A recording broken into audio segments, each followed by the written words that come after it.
Good morning, everybody. Mr. Bubbett here, and we are picking up a restart, chapter 22. We are on Shawshanna's perspective. Oh, Rue's going to come join us today, aren't you? Okay.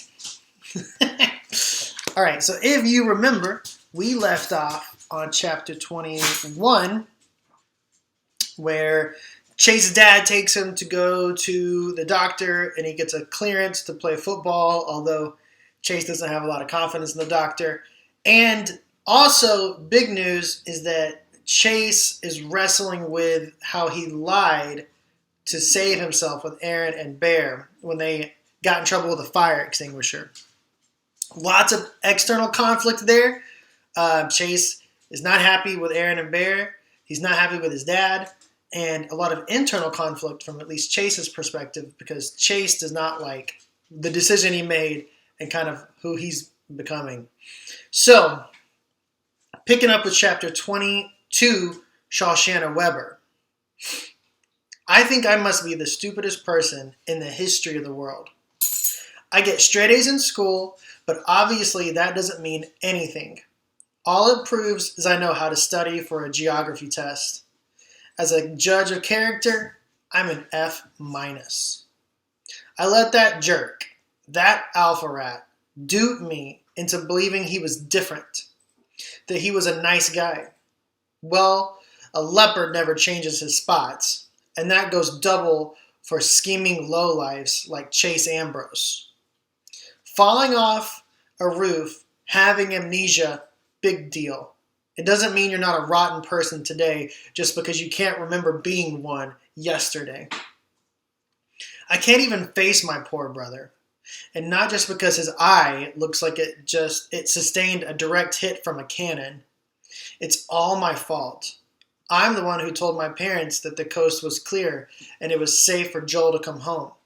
And I ended up bringing him back into the same line of fire that almost broke his spirit last year. I could kick myself, except for the fact that my toes are pointing in the wrong direction. I can't get anything right. It isn't just that Chase has gone back to his bullying ways. It's that first he convinced everybody he was a new person. And we went for it. Hook, line, and sinker. Not just me, but the video club, the teachers, Dr. Fitzwallace, the whole school. That must have been his plan all along. To lull us into a false sense of security before pouncing one more time. What a plan it was to ruin Brendan's video. Wreck the music room, attack Joel, and blame the whole thing on an imaginary fire. Chase was behind it from the very beginning. From a strategy standpoint, you almost have to admire it. It sure succeeded with flying colors. And Joel has the colors to prove it. Black and blue, mostly. I wish I could take my video project and flush it down the toilet. I'd rather lose all that time and throw away the best work I've ever done than have anything linking my name to Chase Ambrose. Compared to what's happened to my brother, the National Video Journalism Contest is about as meaningful as counting snowflakes in a blizzard. That's another reason to hate myself, that I would let my ambition to win some lousy contest to make me so blind. I never should have allowed myself to be pushed into partnering up with Chase, no matter what Brendan and Miss DeLau said. I don't care that the project is on a really great and interesting guy. It wouldn't make any difference if we got an interview with all the signers of the Declaration of Independence, brought back to life and reformed into a boy band. It just isn't worth it. For the smartest kid in school, Brendan's even dumber than I am. He's got it in his thick head that there's a chance Chase might be innocent. I don't know, Shawshanna, he insists. It was Aaron and Bear who busted up the chute. Chase could have been trying to stop them. Oh, sure, I return. And he just happened to show up at exactly the right moment. He didn't show up, he argues. I sent Kimberly to get him. Joel said, you didn't send her for Chase. They did. There was a lot going on, he admits. It's hard to remember. I think they sent first, and then I did. Why couldn't you go yourself? Because I was stuck in the tuba, he replies, as if it's the most natural thing in the world. Happens to everyone, right? Listen, I tell him. My poor brother has a technicolor face, courtesy of the guy you say might be innocent. That could have been an accident, a tug of war with a fire extinguisher. Maybe Chase was trying to protect Joel. I roll my eyes. Let him protect someone else. When it came time to lie his way out of the blame, he was right there with Aaron and Bear. That's all the proof I need. I know what it looks like, he agrees reluctantly.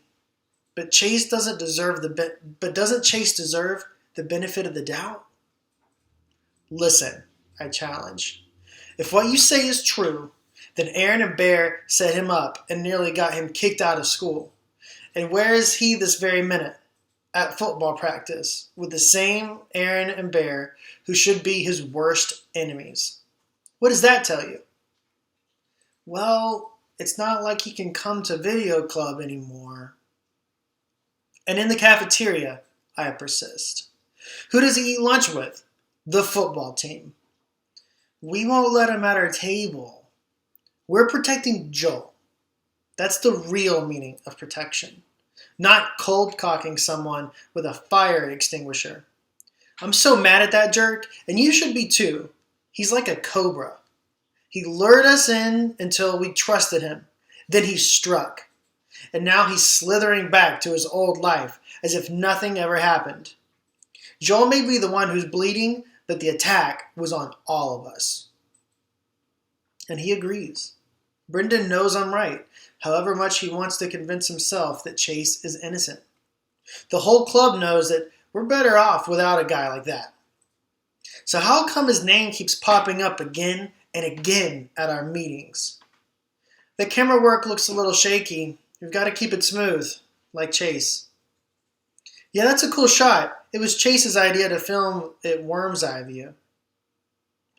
The kids mumble, but you can hear the audio clearly. Oh, the kids mumble, but you can hear the audio clearly because Chase lay on the ground and held the microphone just out of frame.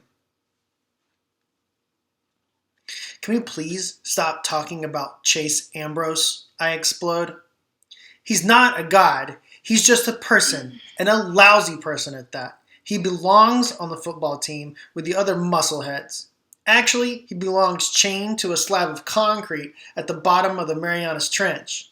But I'll take the football team if it gets him away from us. Joe has been silent throughout all of this. Now he speaks up. Am I the only one who's noticed that the video club has gotten kind of lousy? What are you saying? I demand. He shrugged. We all watched Warrior. It's fantastic. Nobody's doing that kind of work anymore. I'm furious. You think that's because we don't have him? My brother looks at me with his one good eye. Just because I hate Chase Ambrose doesn't mean I fall to pieces every time someone mentions his name. Go ahead. Talk about him. I can handle it. This isn't last year. No matter what, I'm not going to be chased out of town again. We slap him on the back and pound his shoulder. A few of us even cheer. It almost reminds me of the football team, although I'd never admit it. Mr. Lau gives him a big hug. Maybe I can stop beating myself up for getting Mom and Dad to bring him home from Melton. The very worst happened, and he's okay. I look at my little brother, 14 minutes younger than me. He's growing up. That's the end of chapter 22. So you guys catch up with us, and I will read chapter 23 with all of us on Wednesday's morning meeting. Hope you guys are staying safe and healthy. If you guys have any questions about catching up with these YouTube videos or anything that's happening this week on our Zoom meetings, please reach out to me. Okay, guys? Talk to y'all soon. Be good. Bye.